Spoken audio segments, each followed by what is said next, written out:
नमस्कार। तथ्य में आपका स्वागत है। मैं हूं मनीष अवस्थी। जी हां, तथ्य में हम बात करेंगे भारत के लोकप्रिय प्रधानमंत्री नरेंद्र मोदी के खिलाफ बीबीसी की हेट कैंपेन की, यानी बीबीसी जो हेट कैंपेन कथित तौर पर कहा जा रहा है। भारत के प्रधानमंत्री नरेंद्र मोदी और 2002 में हुए गुजरात दंगों को लेकर बीबीसी ने एक डॉक्यूमेंट्री जारी की है। इस पर विवाद लगातार बढ़ता जा रहा है। भारत से लेकर ब्रिटेन तक इस डॉक्यूमेंट्री के लिए बीबीसी की आलोचनाओं का सामना करना पड़ रहा है। बीबीसी को भयंकर आलोचना। जी हां, इस पूरे विवाद में अब अमेरिका की भी एंट्री हो गई है। अमेरिका का कहना है कि वो बीबीसी की डॉक्यूमेंट्री से अवगत नहीं है। आश्चर्यचकित होना है। जी हां, कि अमेरिका को पता नहीं, लेकिन वॉशिंगटन और नई दिल्ली को जोड़ने वाले साझा लोकतांत्रिक मूल्यों से पूरी तरह से अवगत हैं। चलिए आपको इस विवाद से जुड़े कुछ अहम अपडेट्स तथ्य के जरिए, जी आखिर तथ्य क्या है, हम आपको बताते हैं। बीबीसी ने हाल ही में India the Modi question title के 2 पार्ट में एक सीरीज रिलीज की है। बीबीसी का दावा है कि यह सीरीज गुजरात में 2002 में हुए दंगों के विभिन्न पहलुओं की पड़ताल करती है। गुजरात दंगे के दौरान प्रधानमंत्री नरेंद्र मोदी राज्य के मुख्यमंत्री थे, यानी सूबे के चीफ मिनिस्टर।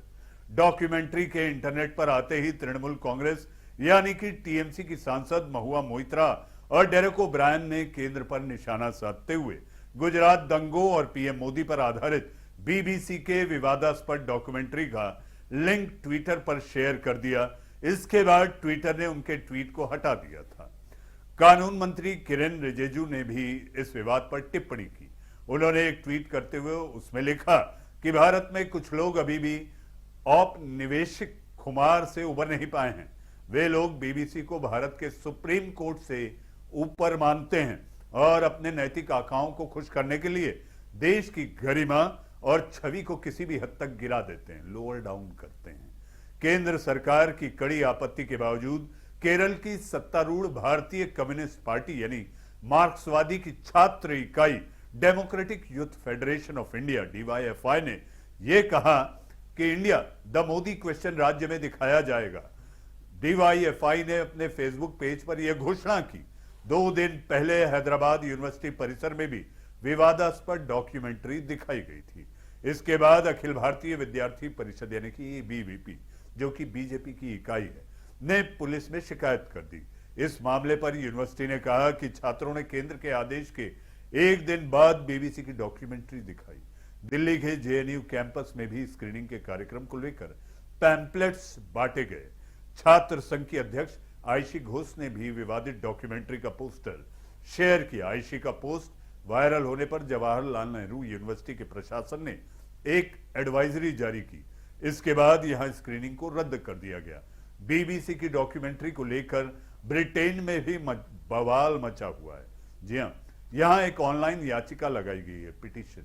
याचिका में प्रधानमंत्री नरेंद्र मोदी पर विवादास्पद डॉक्यूमेंट्री सीरीज को लेकर सार्वजनिक प्रसारण के लिए इसके रूप में बीबीसी की ओर से अपने कर्तव्यों का यानी कि रिस्पॉन्सिबिलिटीज का गंभीर उल्लंघन यानी वायलेशन किए जाने की स्वतंत्र यानी कि निष्पक्ष जांच की मांग की गई है। वहीं केंद्र सरकार ने सोशल मीडिया प्लेटफॉर्म ट्विटर और यूट्यूब को शुक्रवार को निर्देश दिया कि डॉक्यूमेंट्री का लिंक ब्लॉक किया जाए। विदेश मंत्रालय ने कहा कि इसमें निष्पक्षता का अभाव है और यह एक औपनिवेशिक मानसिकता को दर्शाता है। हालांकि कांग्रेस और तृणमूल कांग्रेस जैसे विपक्षी दलों ने ट्विटर पोस्ट को ब्लॉक करने से सरकार के कदम की कड़ी आलोचना की है। अभी यह डॉक्यूमेंट्री और कितना विवादों में बनी रहेगी, ये जानकारी भी हम आपके पास समय समय पर लाते रहेंगे। तथ्य में फिलहाल इतना ही। तथ्य में आज के लिए नमस्कार।